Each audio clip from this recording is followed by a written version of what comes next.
De l'Afrique, je voudrais, à l'entame de mon propos, vous saluer et vous remercier vivement, ainsi que le peuple chinois ami. Je tiens à affirmer l'attachement ferme du Sénégal à la coopération Chine-Afrique, inspirée par nos valeurs communes d'égale dignité des cultures et des civilisations, d'avantages mutuellement bénéfiques et de solidarité agissante. Le FOCAC, c'est tout cela à la fois. Depuis sa création en 2000, le FOCAC est devenu un modèle de partenariat efficace fondé sur le dialogue, le respect mutuel et la co-construction. Travailler ensemble à promouvoir la modernisation et à construire une communauté d'avenir partagée Chine-Afrique de haut niveau. Ce thème est assurément pertinent par la finalité qu'il vise, en ce qu'il prône la modernisation de notre partenariat pour parvenir à nos objectifs communs, malgré un contexte mondial difficile.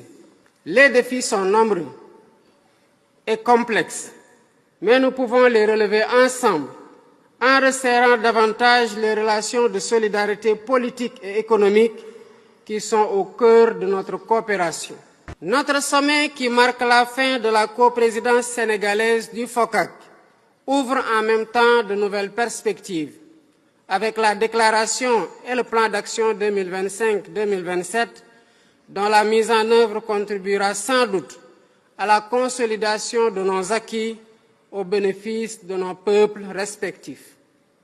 Dans cet esprit, je propose que la feuille de route du sommet accorde une attention particulière aux priorités suivantes. Premièrement, poursuivre et accélérer la modernisation et le développement de l'agriculture pour éradiquer la pauvreté et atteindre la souveraineté alimentaire.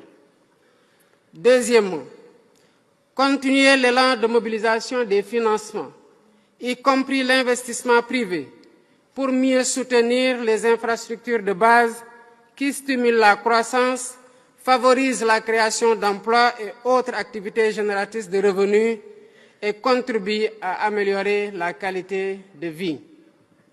Troisièmement, continuer à travailler à l'industrialisation de l'Afrique pour relever le défi d'un développement durable et inclusif.